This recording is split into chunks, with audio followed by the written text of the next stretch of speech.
बोल भगवान परशुराम महाराज के, दादा लक्ष्मी जी के, दादा लक्ष्मी जी के। 10 साल के लिए मुख्यमंत्री देखने की इच्छा व्यक्त की है। धन में आई, लेकिन मित्रों भाइयों बहनों, ये सब जनता का कमाल होता है, ये विधायकों का कमाल होता है और ये पार्लियामेंट्री बोर्ड का हमारा निर्णय होता है। भारतीय जनता पार्टी में कभी भी कोई व्यक्ति चाह करके भी ऐसा नहीं कहता कि मुझे मुख्यमंत्री बनना है।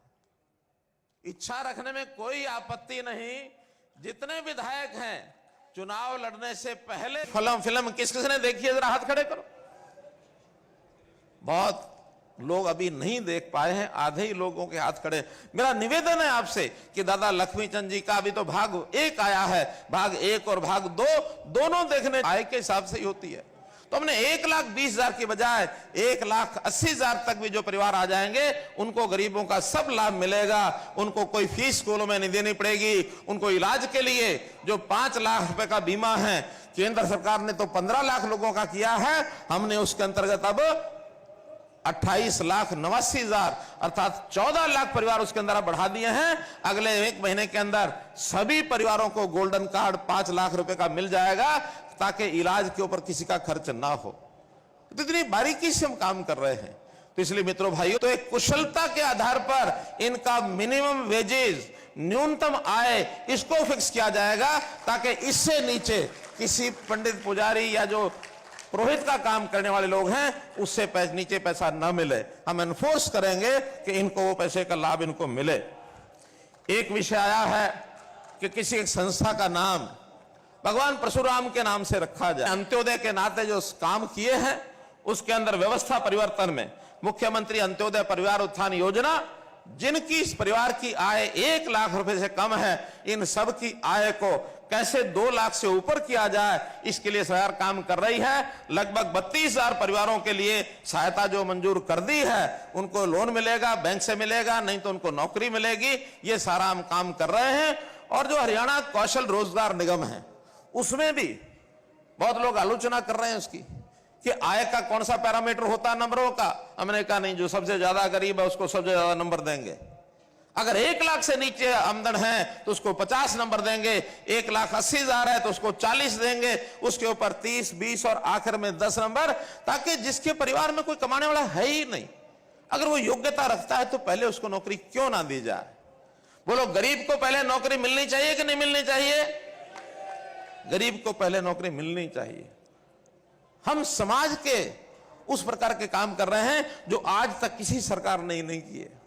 हमने कहा कि जिसके घर में एक भी सरकारी नौकरी नहीं है, उसको ज्यादा नहीं तो 5 नंबर अतिरिक्त दे दो, ताकि शायद उन 5 नंबरों के कारण से भी वो आगे बढ़ के आ सके। और आपकी जानकारी के लिए, जितनी सरकारी नौकरियां मिल रही हैं, लगभग 60% लोग ऐसे हैं जो केवल इन 5 नंबरों के अतिरिक्त मिलने के कारण से ही आ रहे हैं।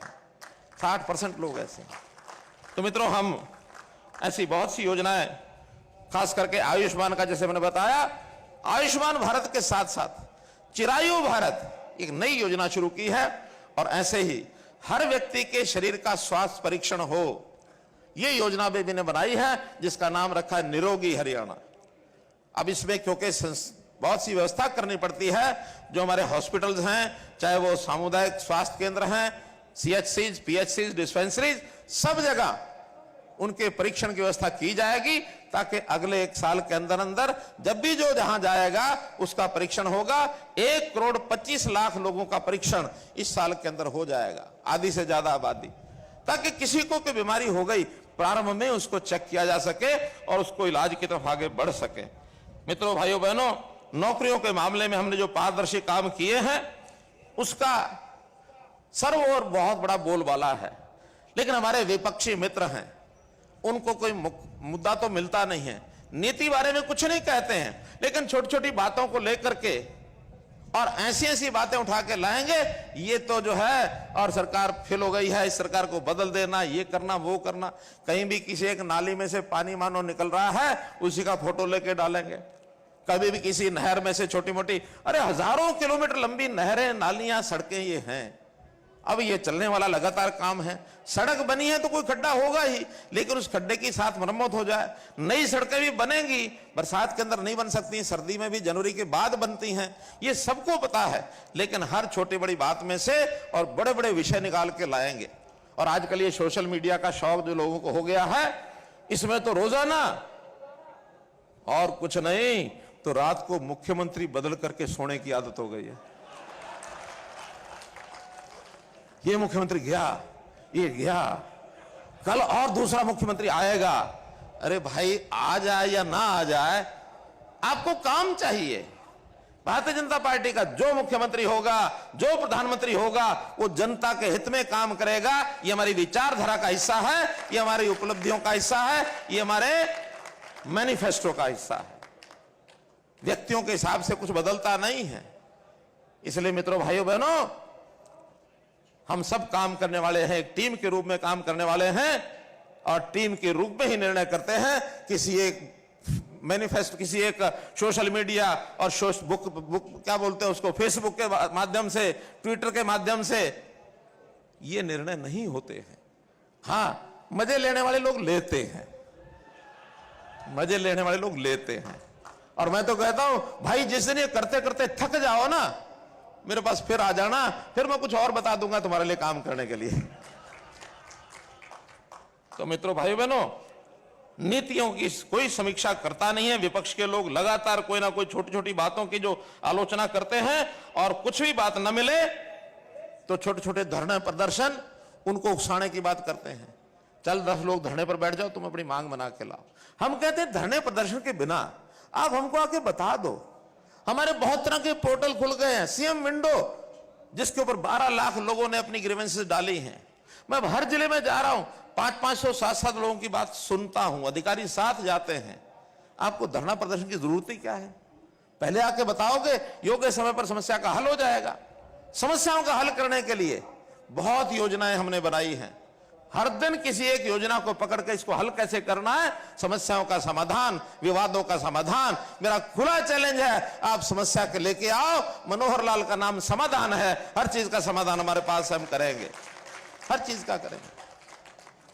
कोई विकास की बात है, कोई डिमांड है, मांग है, कोई पैसे की कमी नहीं है।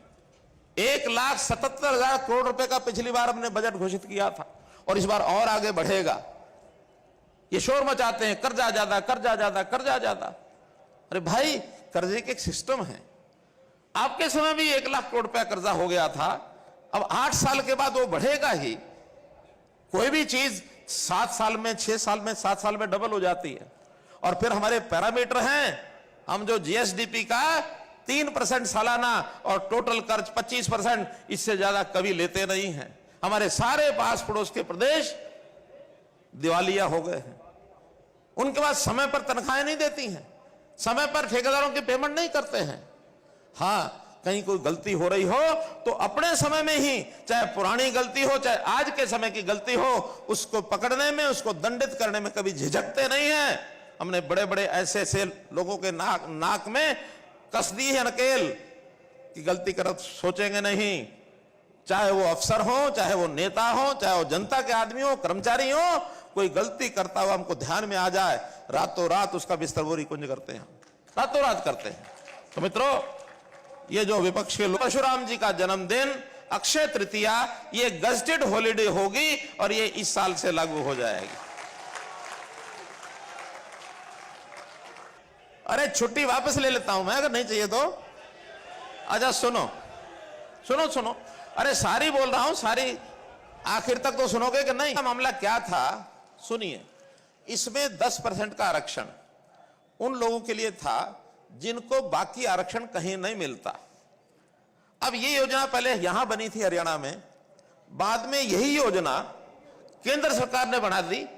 नाम दूसरा था, इकोनॉमिकल वीकर सेक्शन, EWS। 10% का जो आरक्षण यहां था वही सेंटर में था। हमने वो सेंटर की जो योजना है उसी को अडॉप्ट कर लिया है, इसलिए वो 10% का आरक्षण वो जारी रहेगा, ना वो EWS हो या EPBG हो, फर्क नहीं है। अब अंतर रह गया एक, कि कुछ लोगों की भर्ती हुई थी, नाम सिलेक्ट हो गए थे, उसमें से आधे से ज्यादा भर्ती को नियुक्ति पत्र मिल गए थे, लेकिन जब ये बीच में चेंज हुआ, केंद्र सरकार ने वो बनाया, उसके बाद कोर्ट ने उसके ऊपर एक थोड़ा डंगा डाला था कि अब इसके बाद ईडब्ल्यूएस में जो भर्ती होंगे वही लागू रहेंगे, बाकी बचे हुए ईडब्ल्यूएस के लोगों को नियुक्ति नहीं दी जा सकती। लेकिन हमने उसमें अपील कर दी है कि ऐसे जो बचे हुए 400-500 लोग हैं, वो जो ईपीवीजी के हैं, उनकी तारीख भी शायद 20-22 तारीख लगी हुई है। हम पुरजोर हाई कोर्ट के अंदर अपने वकील को खड़ा करके इसके लिए कोशिश कर रहे हैं कि उन बचे हुए लोगों को भी हम नियुक्ति दिला सकें, उनको नियुक्ति हम दिला सकें। ये हम 20 और 22 तारीख के आसपास इसका निर्णय करवाएंगे।